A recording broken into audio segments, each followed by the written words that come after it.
तीर्थों का राजा तीर्थराज प्रयागराज, आस्था का महासागर, आस्था और श्रद्धा को समर्पित। 144 वर्षों के बाद महाकुंभ का आया मुहूर्त। 6 शाही स्नान और 45 दिनों का महाकुंभ, आस्था का सबसे बड़ा कुंभ, महाकुंभ 2025। देखें हमारी खास कवरेज, खास रिपोर्ट सिर्फ सोनी न्यूज के साथ।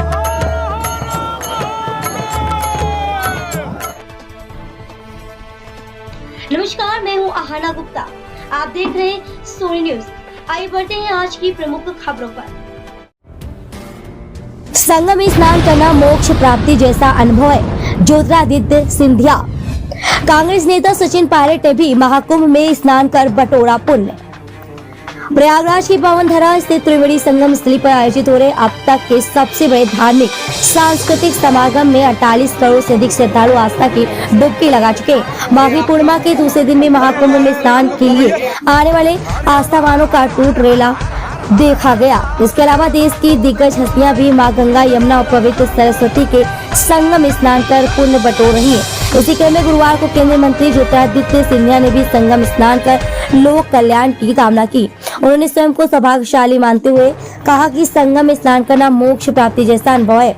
महाकुंभ में प्रदेश सरकार के औद्योगिक विकास मंत्री नंद गोपाल गुप्ता नंदी ने केंद्रीय मंत्री ज्योतिरादित्य सिंधिया का कुंभ कलेश भेंट कर स्वागत किया। प्रयागराज संगम से सोनी न्यूज के लिए अजय सोनी की खास रिपोर्ट।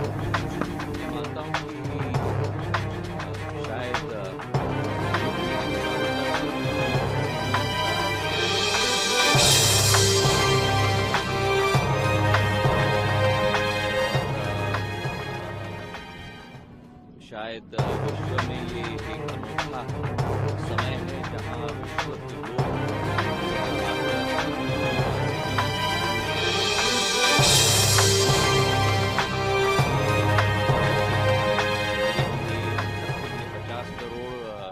श्रद्धालुओं जिन्होंने संगम में दर्शन किया, सभी के लिए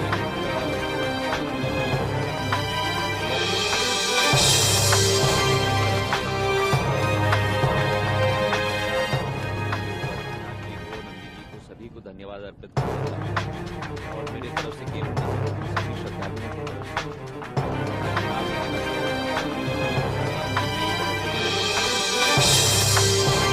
इसलिए भी एक महत्वपूर्ण क्षण है क्योंकि एक ऐतिहासिक संबंध इस प्रयागराज के साथ सिंधिया परिवार का है। जब मेरे पूर्वज मांझी महाराज ने इस क्षेत्र को स्वतंत्र किया था मुगल शासन से, और यहाँ हमारी आध्यात्मिक शक्ति, हमारे मंदिरों का पूर्ण निर्माण करने का कार्य भी समूचे इस क्षेत्र में उन्होंने अपने हाथों में लिया था।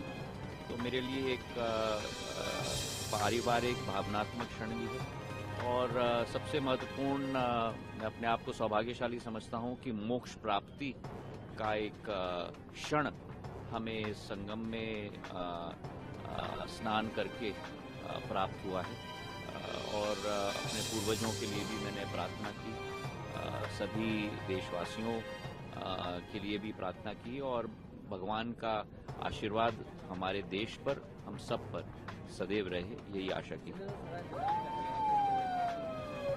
मैं मानता हूं कि जो आप ऊर्जा देखते हो चारों तरफ, जब हम लोग स्नान भी कर रहे थे, बाएं तरफ से दाएं तरफ से मैंने कोई महाराष्ट्र के लोगों को पहचाना, कई केरल के लोगों को पहचाना, कई पंजाब के लोगों को पहचाना और देश के कोने कोने से केवल नहीं लेकिन विश्व के कोने कोने से लोग आज यहाँ उपस्थित हैं। तो ये एक